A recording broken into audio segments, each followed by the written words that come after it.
Hi guys! Magandang araw! Andito ulit ang kaibigan nyo na si Tura Chang. Today, i-share ko sa inyo ang how to make omo rice, a Japanese rice omelette. Please join me guys! Ito po yung ating mga sangkap guys. Meron tayong rice, salt and pepper, ketchup, ground pork. Pwede din po ang chicken guys. Optional yan. Onion. Tapos gagamit din tayo ng konting oil. Yung ating salt and pepper guys ay nakadepende po yun sa inyong panglasa at saka kung gaano kadami ang inyong lutuin. Itong sa akin guys is good for 4 servings. Kaya kayo na po ang mag-adjust sa sa gusto nyong lasa guys, sa asin at saka sa ating paminta. Kapag mainit na yung ating fry pan, una nating gisahin ay yung ating ground pork. Karamihan dito sa Japan guys, ang ginagamit nila sa kanilang omo rice ay chicken. Pero ako sa akin, ang ginagamit ko ay ground pork. Kapag medyo luto na yung ating ground pork guys, i-add na natin yung onion. Gisahin natin ito and then mag-add tayo ng salt and pepper.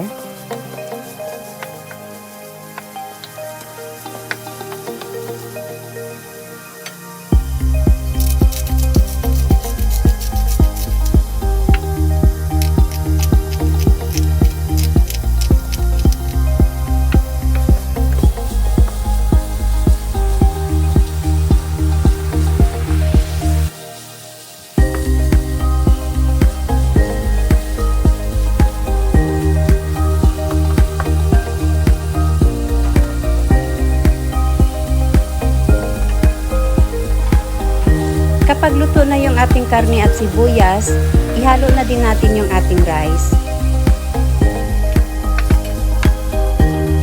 Haluing mabuti hanggang sa madurog yung namumuong rice.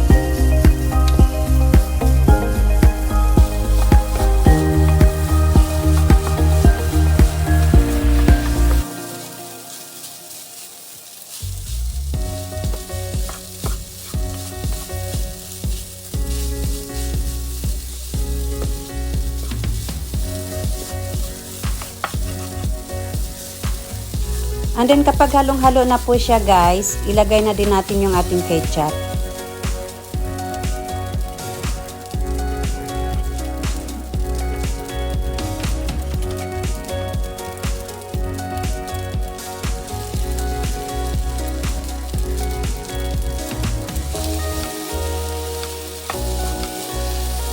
Haluing mabuti guys.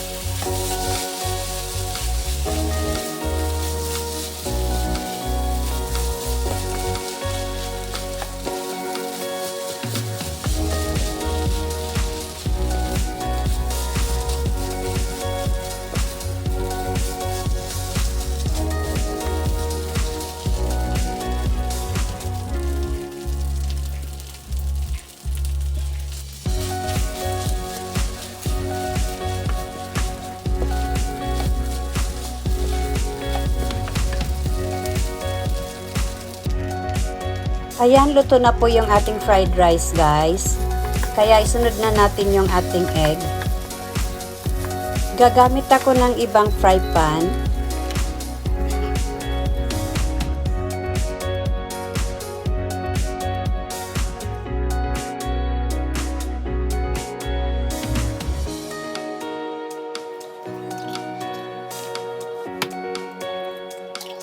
Good for 4 servings kasi ito guys, kaya yung gamit natin na itlog dito ay 8 pieces.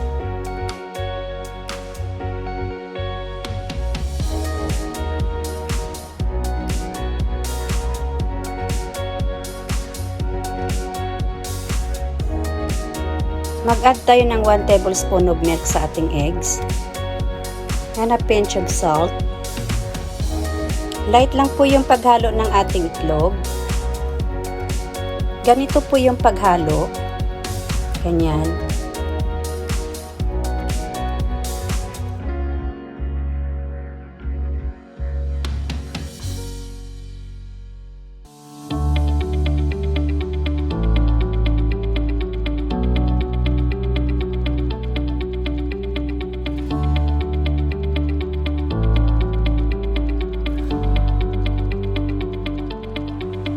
Ilagay na natin sa ating plate yung ating fried rice.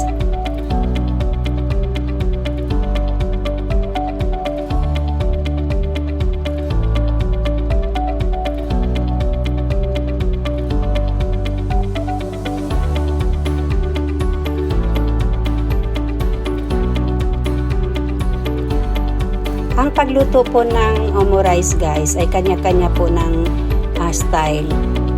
Ako ganito ang ginagawa ko kasi madali lang po siya gawin at kayang-kaya pong gayahin. Maglagay tayo ng oil sa ating fry pan and then painitin natin ito bago natin lutuin yung ating itlog.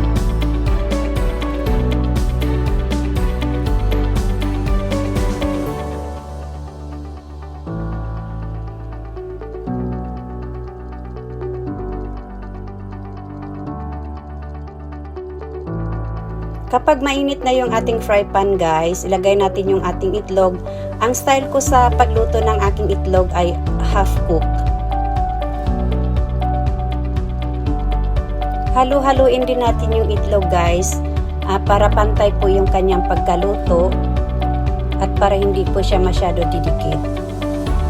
Ganito po natin haluin ang ating itlog guys.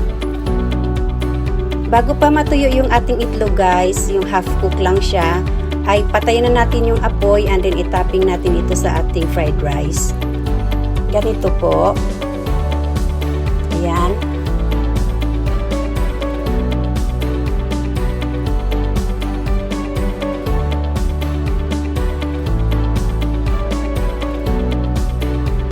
Tapos maglagay tayo ng ketchup sa ibabaw ng itlog.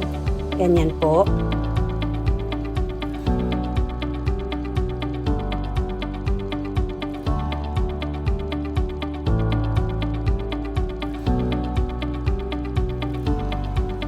Ayan, ito na po yung ating omo rice, Japanese fried rice. Ayan guys, tingnan nyo po kung gaano kaganda yung itlog niya guys. Oh. Sobrang lambot po ng ating itlog guys, na kapag kinain natin siya ay para siyang nagme-melt sa ating bibig. Good combination din po yung paglagay ng ketchup sa ibabaw ng itlog guys. Gagawa pa tayo ng isang serving.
Ready to serve na po yung ating omo rice, guys.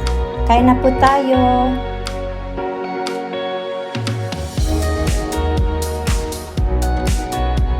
Salamat sa panonood. Ingat kayo lagi dyan. God bless. Bye!